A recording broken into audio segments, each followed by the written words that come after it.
Hi, this is Bill with Dine Drink Vegas. It is March of 2023, and I'm here outside of Andiamo Steakhouse in the D. We've just been seated, but we've ordered cocktails, but we haven't ordered our food yet. What I want to do is walk through the space to give you a sense of what it's like, and then because on this channel we never make you watch us eat, I will come back later on with still pictures and talk about what we enjoyed. So, I love the ambiance of this place. To the right, you have a series of leather booths. You got more traditional tables in the middle. The bar is small, but it is incredibly well stocked. They didn't have a cocktail list that they brought to the table. They had a wine list, although we all ordered cocktails and they were able to handle that quite easily. Going back through, you can see they've got tables equipped to seat large groups easily. Cool. I'm not going to peer into any of the booths because I don't want to interrupt any of the diners. Let me show you a copy of the menu real quick. Don't judge me. I'm going to get the gnocchi gorgonzola. I like simple cheese, man. And let me show you the wine list, which is on the back. So we are getting ready to order. What I'm going to do is sign off for now, but I will come back and show you some still pictures of the things that we enjoyed. Sit tight for just a second. So, as our longtime viewers have already guessed, I started this meal off with a cocktail. I ordered a Vesper, a fairly basic cocktail. It's usually made with a lemon twist. I asked for it with an orange twist. They brought it out quickly, and it was great. It's not that it was some fantastic or thoughtful cocktail, but that's not what I was going for. They brought me out a good cocktail done correctly, and they did it quickly.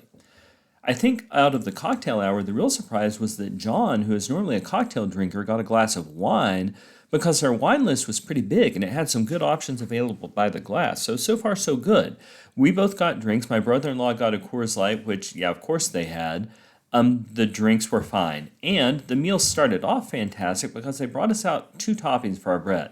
They brought us out butter, but they also brought us out this tapenade that was made with tomatoes and with eggplant, and that was amazing. Like, that was one of the highlights of the meal. It was designed to be spread out over the bread, and the bread itself was good. Like, the bread was fresh baked. It tasted fantastic.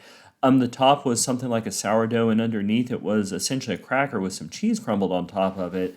So the start of the meal was fantastic. I enjoyed the first snacks, I enjoyed the drinks, and then we ordered appetizers, and I'm not going to lie, I was a little bit disappointed.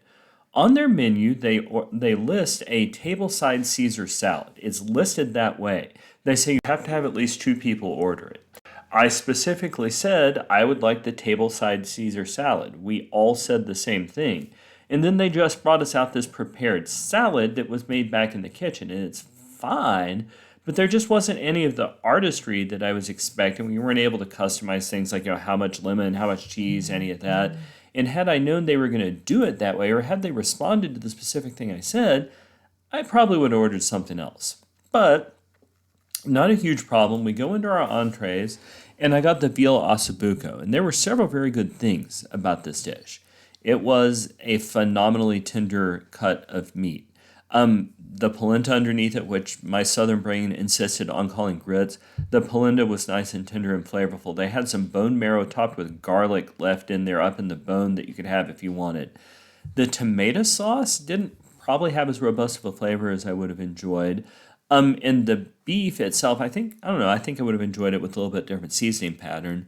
But again, it was a fine dish and an exceptionally tender cut of meat. John got the beef tips over gnocchi in a cheese sauce, and that was probably the winning dish of our dinner. The beef tips were incredibly tender. The gnocchi was done to the right temperature. The cheese sauce was rich and creamy. Now, beef on top of a cheese sauce on top of potatoes, do know that that's going to be a heavy, heavy meal. I don't think he finished it, even though me and my brother-in-law tried to help him with it, in spite of the fact that it wasn't huge. It's heavy, but that part was delicious. My brother-in-law was the only one at the table who got a proper steak. He got the filet mignon and lobster, and it was a little pricey. I want to say it was, I don't remember exactly. It was in the very low 3 digits, I believe. And it was good. He said it was seasoned nicely, and he ate all of it. But the steak looked to me overcooked from the medium rare he had asked for it as. It came with a side of pasta, And the pasta, the sauce was nice. I got to try a taste of that. And the pasta was homemade, so they made a fantastic effort with it. But the pasta was overcooked. It was like it had been cooked too long ago or something like that. So on balance, would I go back to Andiamo's Steakhouse? Sure. I would be happy to go there if I was going with a group who was there. The ambiance was nice. I loved how the waiters were dressed. I liked the look and decor of the room. I liked the very early parts of our meal. But if I'm looking for a steakhouse in downtown, my favorite steakhouse actually in all of Vegas is Oscar's down at the Plaza. And I actually enjoyed Top of Binion's considerably more than I enjoyed Andiamo's. It's not that I wouldn't go back. It's just that there's places downtown that are better. There's also a few places on the Strip that I enjoy. I enjoy Gallagher's. Obviously, I enjoy SW. I enjoy Prime at the Bellagio.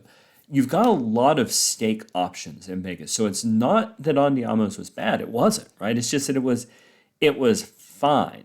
And there was nothing really, except for that tapenade course at the beginning, that stood out as exceptional. I hope this video has been helpful to you. What we try real hard to do at Dine Drink Vegas is bring you short and focused videos to give you the information you need to make your decisions about your next trip to Vegas. We love to hear from our viewers, so please use the comment section down below to tell us what you think. Do you have a different perception on Andiamo's than we do? Where do you like to go for steaks? Where do you like to eat in downtown Vegas? And ask us any questions, and we will be delighted to reply and get back to you as quickly as we can. Also, we would really appreciate your support for the channel. All you've got to do is hit like and subscribe. Thanks so much, and happy travels!